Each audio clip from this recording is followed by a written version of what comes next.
like 4 pistons here. It looks a lot. I don't know, just like a different design, you know. So we'll have the dispensers on the sides. Oops.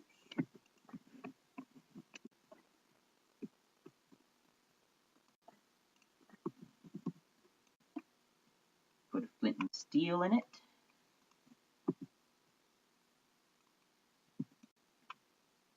I was actually going to copy the flint and steel to the dispenser, but actually I don't think I'm going to need more flint and steel unless I want to conjure up another fire. No, those will... Okay. Next, I'm going to put down the lever. The automatic oven cooker. I'm not sure how you're going to cook anything. Put a furnace on top and cook it anyway.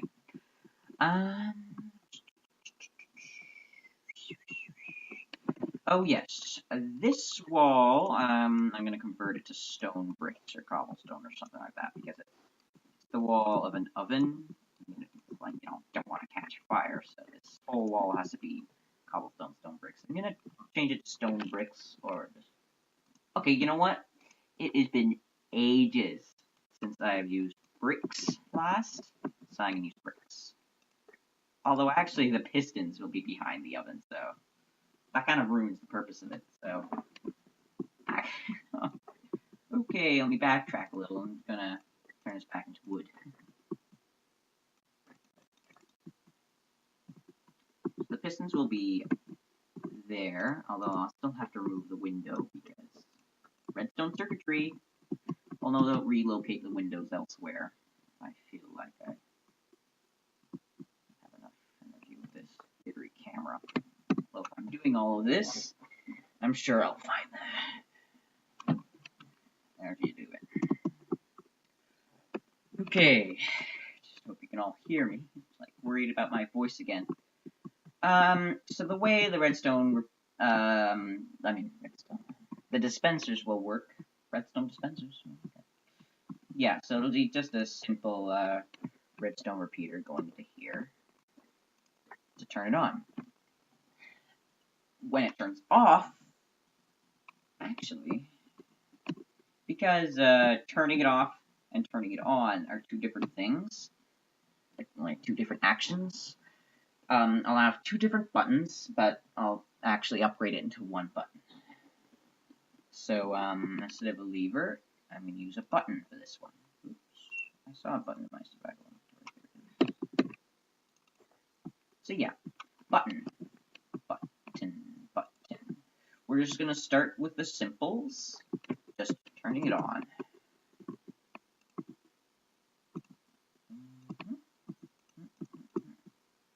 And that's all that's required to turn it on. But now we gotta put in a sensor that detects whether it's on or off.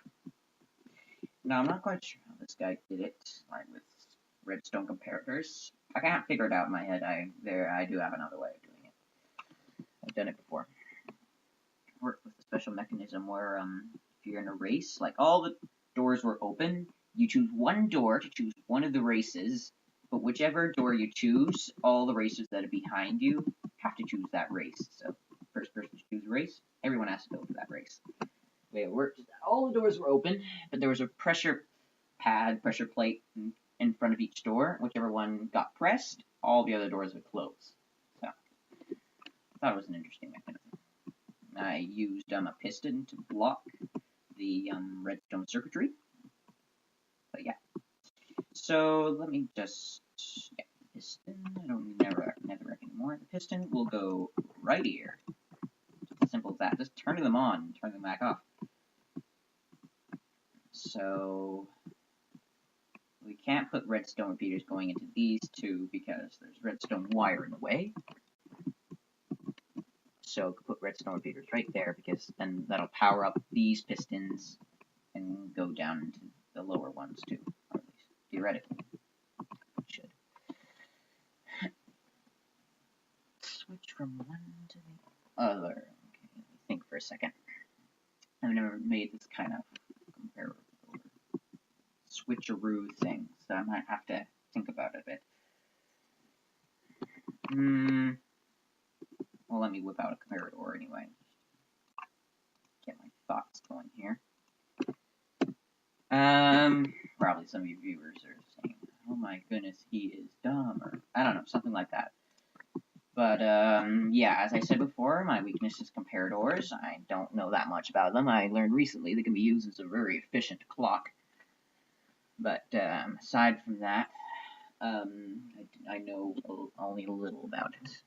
Like, I know the basic principles about what it does, which, you know, I watched a specific video about that because I was kind of clueless about it. You know, update adds that, and like, I'm an expert on redstone, and then suddenly new items. You know, like, found out by experience that hoppers lock when you turn them on. But anyway, enough talking.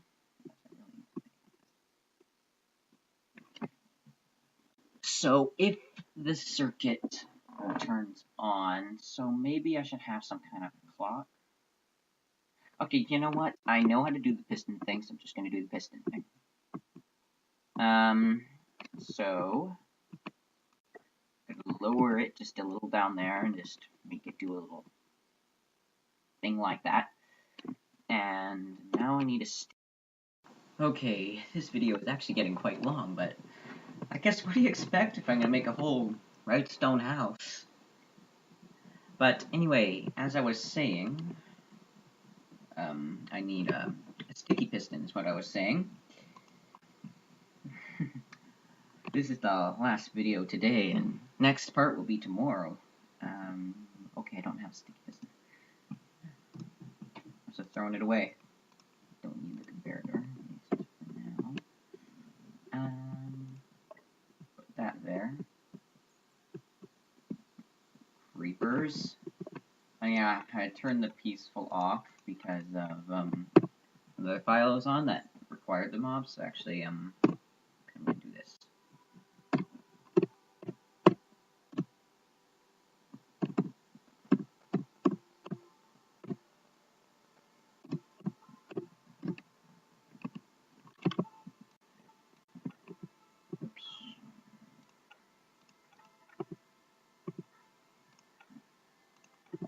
There. I don't have any troubles with that anymore.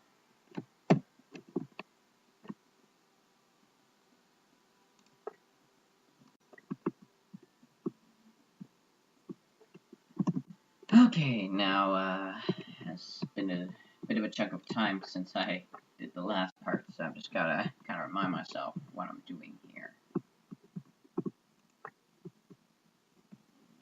When you press the button the first time, the dispenser's activated, so actually want to turn this piston on real quick. There we go. And this piece of cobble is taken away there. Actually, since I have these bricks, just put it there to activate to signify it's a special block, so just some normal bit of cobble. But anyway. So when you first press the button, the redstone wire will head into the two dispensers and set them alight. But then that wiring will also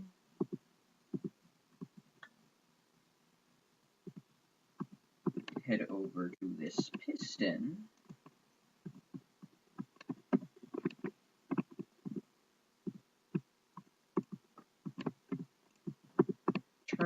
turn it on, blocking the circuitry to the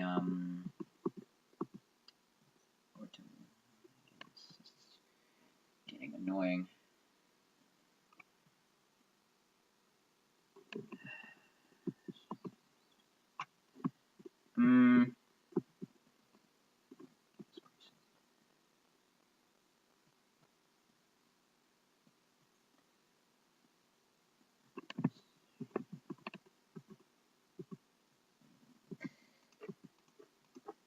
Well, I suppose it's a lot simpler to just put two buttons.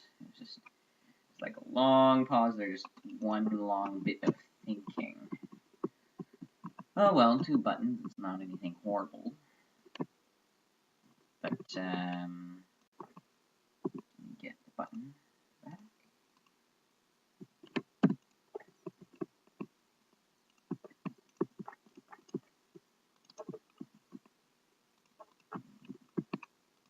This wiring is all still good. It's just the way it was doing it. Don't want to do that.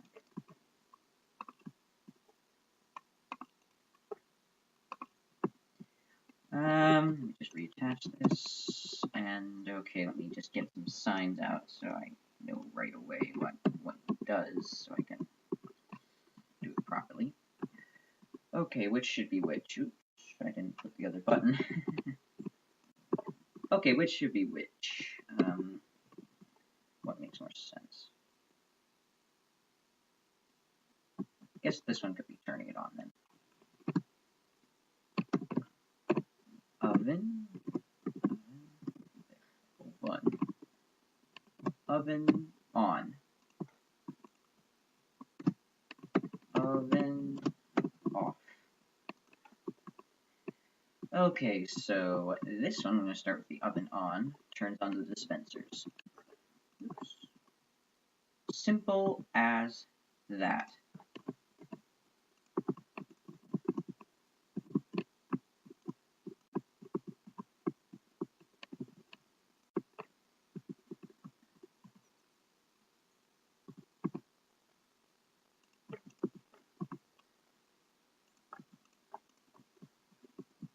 Big project, isn't this? If you realize how long the actual demonstrating takes. Oh, yeah, the button's over there. Don't have to worry about it. But the button was supposed to go here, where the 2-block high entrance into the wall is. So I'm just worrying about that. Okay.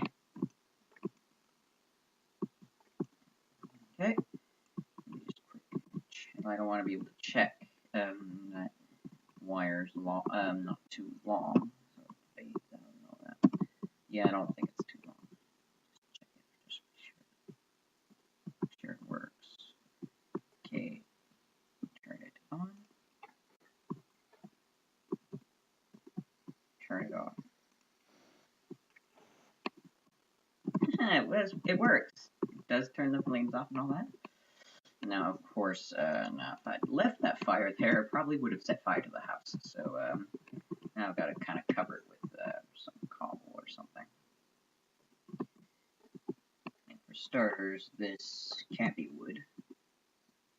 Put some cobble there too. And then put a kind of a cobble in here. Now, now this oven just, it's like a cage, like it doesn't even open. So I'm gonna see if I can make it open. I can't really make the top open, and at least I'm not gonna do that today. Just feeling a bit off. So I don't know. But I'll see about putting this in. No doubt, I'll be all ready to do it tomorrow.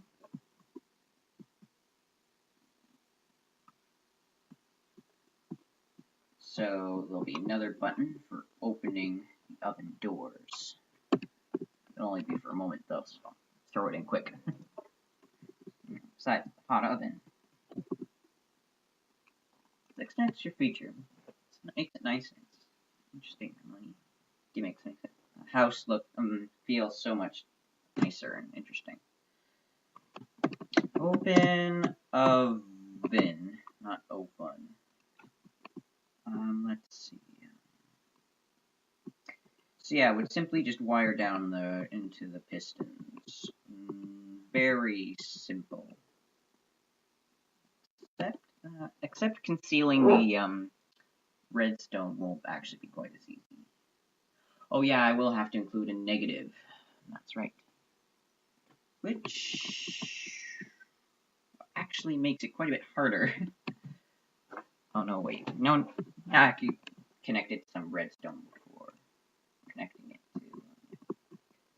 Oh, this button is in a really awkward area, so I think I could move it. Yeah, I think I could. Just move it over to this side.